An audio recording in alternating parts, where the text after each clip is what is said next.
politique du Togo. Chers compatriotes, aujourd'hui, nous nous réunissons pour honorer la mémoire de Sylvanus Epifanio Kwame Olympio, premier président de la République du Togo, père de l'indépendance et fondateur de la nation togolaise. Sylvanus Epifanio Kwame Olympio fut un visionnaire qui a rêvé d'un Togo libre, uni et prospère, maître de son destin. En ce jour, nous rendons hommage à sa mémoire, son courage et son dévouement jusqu'au sacrifice suprême pour notre nation.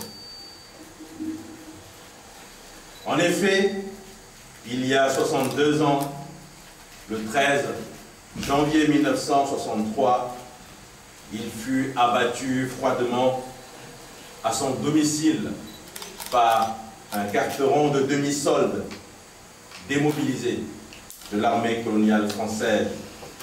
Ce crime insensé, déguisé par la suite en coup d'État militaire, a plongé le Togo et le peuple togolais dans un système d'oppression et d'arbitraire dont toutes les tentatives de libération sont demeurées vaines depuis lors. Aujourd'hui, 13 janvier 2025, le peuple togolais se souvient et se mobilise, malgré les entraves, pour rendre hommage à cet homme illustre qui mena à la victoire la lutte pour l'indépendance de notre cher pays, le Togo. Ce peuple, meurtri depuis des décennies, par tant de sacrifices, avec des familles dévastées, des milliers de vies perdues, des milliers d'exilés, des centaines de détenus politiques, doit pourtant retrouver son allant indispensable à la deuxième lutte de libération nationale. Il est en effet temps que les Togolaises et les Togolais se réveillent de la longue léthargie dans laquelle les auteurs de cet abominable assassinat et leurs commanditaires et complices tentent de les maintenir.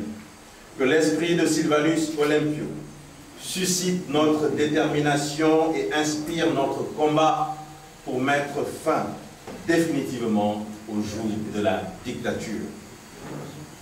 Le régime RPT UNIR, à la manette depuis cette fatidique date du 13 janvier 1963, multiplie les coups d'État pour conserver abusivement le pouvoir et gouverner notre pays par la violence et la terreur, par le tribalisme et la prévarication. Faut-il le rappeler? Sous le père Étienne Gnassingbé Adema, auteur de l'assassinat de Sylvanus Olympio, notre pays a connu plus de 42 années de plomb. Le fils Gnassingbé Faure ne fait que perpétuer depuis 20 ans la gouvernance catastrophique de son père. Quel peuple serions-nous et que laisserions-nous à la postérité s'il nous faut accepter l'échine courbée, tous les travers du régime prédateur qui régente la vie de notre pays depuis 62 ans. Ce 13 janvier 2025 doit être, une fois encore, l'occasion de condamner avec force 1. L'inféodation de toutes les institutions de la République au parti au pouvoir. 2. L'utilisation et la manipulation des forces de défense et de sécurité à des manœuvres pour se maintenir ad vitam aeternam au pouvoir en les dévoyant de leur mission régalienne, celle de garantir l'intégrité territoriale et d'assurer la sécurité de tous les citoyens et des biens. 3. Le coup d'État constitutionnel opéré le 6 mai 2024 par la promulgation d'un texte de constitution appelée Constitution de la Ve République, alors que le vote de ce texte à l'Assemblée nationale est fait non seulement par des députés dont le mandat est terminé, mais aussi en violation des textes de loi nationale et du protocole additionnel de la Convention de la CEDEAO sur la démocratie. 4.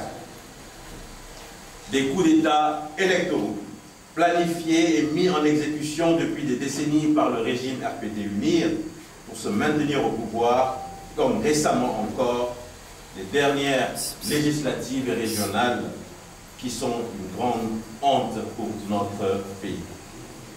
5. Les élections sénatoriales en cours de préparation et à l'issue desquelles le chef de l'exécutif, un non-élu, devra désigner le tiers des sénateurs en violation du principe démocratique et républicain de séparation des pouvoirs. 6. La confiscation par le régime des libertés fondamentales, et notamment de la liberté des manifestations publiques, pourtant consacrée par la Constitution. Et enfin 7. La volonté manifeste du régime à transformer notre pays en un royaume de fait, traduisant un net recul démocratique, sanctionné par les instances du Millennium Challenge Account, qui refusent à notre pays l'accès à ces facilités financières. Chers compatriotes, aujourd'hui, un tournant majeur se profile pour notre pays. Le 20 février 2025 prendra fin le 4e mandat présidentiel de M. Faure Gnassingbé au pouvoir depuis 2 décennies. En conséquence et conformément aux dispositions de la Constitution de la 4e République que le peuple togolais s'est librement et souverainement donné, l'élection présidentielle en vue du choix par le peuple souverain d'un nouveau président de la République doit être diligemment organisée. Voilà pourquoi les signataires de la présente déclaration appellent le chef de l'État sortant, Faure Gnassingbé, ainsi que le gouvernement et le parti au pouvoir à la responsabilité, au sens de l'État, au sens de la République et au sens de la patrie, afin d'engager diligemment avec la classe politique togolaise un processus ouvert et transparent d'alternance politique au sommet de l'État. Une présidence à vie est intolérable en ces temps de lumière où le peuple réclame la démocratie et l'alternance au pouvoir. En vertu de la Constitution de 1992 qui régit le mandat présidentiel actuellement en cours, les signataires de la présente rappellent le caractère incontournable de l'organisation en toute transparence, en toute honnêteté et en toute loyauté de la prochaine élection présidentielle au Togo à l'échéance constitutionnelle de février 2025. Dans cette perspective, les signataires de la présente déclaration appellent les populations togolaises, l'ensemble des forces vives de la nation, à la résistance contre tous les coups de force et toutes les violations de la Constitution et des lois auxquelles se livre impunément le régime pour conserver abusivement et indéfiniment le pouvoir. Nous nous adressons particulièrement à la jeunesse togolaise, qui est le présent et l'avenir de notre nation. Il est temps pour nos jeunes générations actuelles de prendre le flambeau de la résistance. L'histoire nous enseigne que la jeunesse a toujours porté les combats pour la liberté. Jeunes Togolaises et jeunes Togolais, ne laissez pas les espoirs de vos aînés se perdre dans l'inaction. Relevez-vous et engagez-vous pour un Togo libre et souverain. Nous nous adressons aussi aux leaders religieux. Souvenez-vous de l'engagement pour la justice et la vérité du Christ, du prophète Mohammed et d'autres grandes figures spirituelles. Ils furent des acteurs de changement et se sont toujours tenus aux côtés des opprimés en œuvrant à la préservation et à la défense de la justice, de la vérité et de la dignité humaine. Enfin, nous exhortons nos forces de défense et de sécurité à ne pas porter atteinte aux droits humains. Elles savent que leur mission est de protéger le peuple et non de servir un pouvoir autoritaire. Compatriotes des forces de défense et de sécurité, ne laissez pas le pouvoir en place vous utiliser pour réprimer ceux qui, comme vous, aspirent à un avenir meilleur. Les signataires de la présente déclaration en appellent donc à la conscience nationale pour prendre la mesure de la situation dans laquelle se trouve notre pays. Il est temps de mettre fin à la vie chère et à l'insécurité, aux inondations à répétition et aux incendies criminels des marchés, aux carences en ressources humaines et en équipement dans les secteurs de la santé et de l'éducation. Il est temps de mettre fin au scandale des marchés publics, gangrénés par la corruption. Il est temps de mettre fin aux violences policières et aux détentions arbitraires, notamment des prisonniers politiques.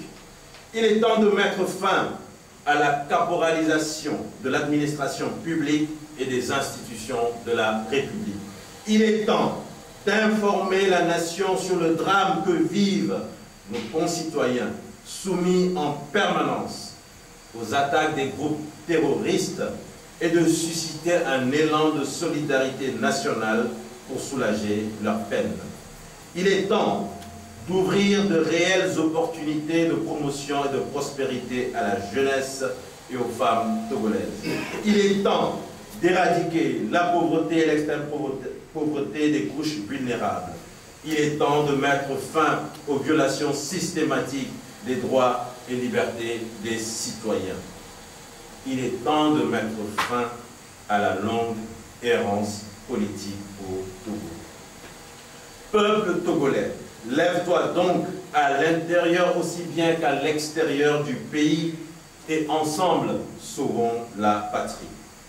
Levons-nous avec foi, engagement et loyauté, comme jadis les pères de l'indépendance et fondateurs de la nation togolaise, comme jadis Sylvanus, Epiphanio, Kwame, Olympio, pour reconquérir les espaces de liberté confisqués, pour reconquérir la souveraineté et la dignité de notre cher pays, le Togo. En signe de reconnaissance et de gratitude, et pour saluer une fois encore sa mémoire, nous lançons à l'illustre et digne fils du pays, père de l'indépendance et de la nation togolaise, Sylvanus Olympio, la célèbre exhortation de ralliement patriotique qui galvanisait jadis et continue de galvaniser les combattants de la liberté en proclamant haut et fort « Applaudez, applaudez, applaudez Badja », fait à Lomé le 13 janvier 2025, ont signé les 10 organisations de la société civile et les 4 partis politiques. Je vous remercie.